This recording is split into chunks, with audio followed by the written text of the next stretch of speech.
एक अमीर महिला ने श्याओ हुओ को ऐसा प्रस्ताव दिया जिसे वह ठुकरा नहीं सकता था। उसने कहा कि उसे उसके दादाजी का इलाज करना होगा, लेकिन श्याओ हुओ ने तुरंत कहा कि वह एक उसूलों वाला डॉक्टर है, इसलिए इलाज से पहले फीस लेनी पड़ेगी। मगर अगले ही पल वह लग्जरी कार में बैठकर उस अमीर महिला के घर की ओर निकल पड़ा। महिला समझ नहीं पा रही थी कि श्याओ हुओ ने पहले पैसे क्यों नहीं लिए। क्या उसे डर नहीं था कि वह बाद में मुकर जाएगी? मैं किसी को जिंदगी दे सकता हूं, किसी की जान भी ले सकता हूं और किसी की जिंदगी को मौत से बदतर भी बना सकता हूं।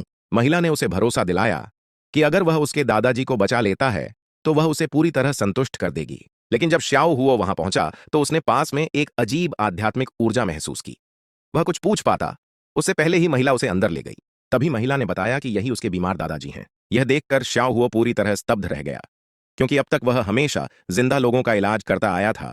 उसने कभी किसी मरे हुए इंसान का इलाज नहीं किया था। इसके बाद महिला ने अपने आदमियों को कब्र में मिट्टी डालना रोकने को कहा और बताया कि श्याओ हुओ वही डॉक्टर है जो उसके दादाजी को फिर से जिंदा कर सकता है। फिर वह अपने पिता और बड़े चाचा को बुलाने चली गई। श्याओ हुओ भी उसके साथ जाना चाहता था, लेकिन काले कपड़े पहने बॉडीगार्ड्स की कतार ने उसे रोक लिया। बेबस होकर उसने बॉडीगार्ड से पूछा कि महिला का परिवार कौन सा कारोबार करता है। दोनों बॉडीगार्ड्स ने जवाब देने के बजाय अपनी बाहों पर बने बड़े टैटू दिखा दिए। तभी श्याओ हुओ को समझ आया कि यह परिवार असल में माफिया गिरोह से जुड़ा हुआ है। उसी समय महिला का पिता वहां आया। उसने कब्र के पत्थर की ओर इशारा करते हुए कहा, अगर तुम बूढ़े मालिक को ठीक कर दोगे तो ऊपर आकर हमारे साथ रहोगे, लेकिन अगर इलाज नहीं कर पाए तो नीचे जाकर बूढ़े मालिक का साथ दोगे। उसकी बात सुनकर श्याओ हुओ के होश उड़ गए। उसने कभी नहीं सोचा था कि मामला इतना खतरनाक होगा। इलाज न कर पाने की कीमत उसकी जान थी, लेकिन सौभाग्य से श्याओ हुओ महान दिव्य चिकित्सक था। उसकी चिकित्सा कला इतनी अद्भुत थी कि वह मरे हुए इंसान को भी जिंदा कर सकता था। उसने बूढ़े आदमी को ध्यान से देखा और पाया कि वह वास्तव में मरा नहीं था।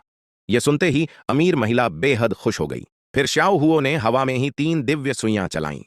ताई यी दिव्य सुई की मदद से उसने बूढ़े आदमी के शरीर से सारा जहर बाहर निकाल दिया। इसके बाद वह झुककर धीरे से बूढ़े आदमी को पुकारने लगा। अगले ही पल बेहोश पड़ा बूढ़ा आदमी जाग उठा। बूढ़ा आदमी उसकी जान बचाने के बदले उसे इनाम देना चाहता था, लेकिन श्याओ हुओ ने कहा कि अमीर महिला पहले ही उसे उसका इनाम देने का वादा कर चुकी है। महिला भी अपना वादा तोड़ने वालों में से नहीं थी। उसने तुरंत श्याओ हुओ को एक पता दिया। श्याओ हुओ उस पते के अनुसार सीधे एक होटल पहुंचा। वह जैसे ही अपने इलाज की फीस लेने कमरे की ओर जाने वाला था, तभी उसे एक महिला की मदद के लिए चीख सुनाई दी।